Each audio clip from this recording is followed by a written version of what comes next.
അനിഴ നക്ഷത്രം. അനിഴ നക്ഷത്രക്കാരെ സംബന്ധിച്ച് ഒരു വൃശ്ചികക്കൂറിൽ മാത്രം ഒതുങ്ങുന്ന ഒരു നക്ഷത്രമാണ്. അവർക്ക് ഇത്ര നാൾ 7ാം ഭാവത്തിലായിരുന്നു വ്യാഴം. അപ്പം നല്ലൊരു സമയമായിരുന്നു സാമ്പത്തികമായിട്ടും. വീട്ടിൽ വിവാഹാദി കാര്യങ്ങളും മറ്റുള്ള പുതിയ പുതിയ വീട് പുതുക്കിപ്പണിയിൽ അങ്ങനെയുള്ള കാര്യങ്ങളൊക്കെ മുന്നോട്ട് നടന്നിരുന്നു.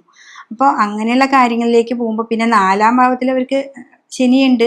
ആ ശനി 4ൽ നിൽക്കുമ്പോൾ തന്നെയാണ് ഇത് ഇങ്ങനെയുള്ള കാര്യങ്ങൾ, വീട് പുതുക്കിപ്പണി അല്ലെങ്കിൽ വീടിനോടനുബന്ധിച്ച കാര്യങ്ങളൊക്കെ നടക്കുക. അപ്പം ഇത് 5ാം ഭാവത്തിലേക്കാണ് പോകുന്നത്. 5 നമ്മുടെ സന്താന ഭാവം കൂടിയാണ്, നമ്മുടെ മനസ്സും കൂടിയാണ്.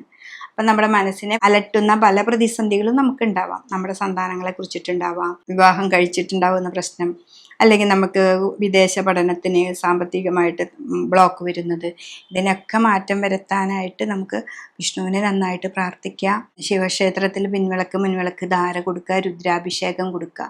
പിന്നെ കർമ്മത്തിലുണ്ടാവുന്ന തടസ്സമാണ് ഇവർക്ക് ഏറ്റവും കൂടുതൽ ഉണ്ടാവുക. നമ്മളൊരു കർമ്മം ചെയ്തുകൊണ്ടിരിക്കുമ്പോൾ ഉണ്ടാവുന്ന ബ്ലോക്കുകൾ, അതൊക്കെ മാറിക്കിട്ടാനായിട്ട്, അത് ഉണ്ട് നമ്മുടെ കർമ്മത്തിൽ എന്തോ ഒരു ഇഷ്യൂസ് നടക്കുന്നുണ്ട് എന്ന് മനസ്സിലാക്കുമ്പോൾ നിങ്ങളുടെ തട്ടകത്ത് ഏറ്റവും അടുത്തുള്ള ദുർഗാദേവി ക്ഷേത്രത്തിൽ പോവുക, ദേവീനെ നന്നായിട്ട് ഭജിക്കുക.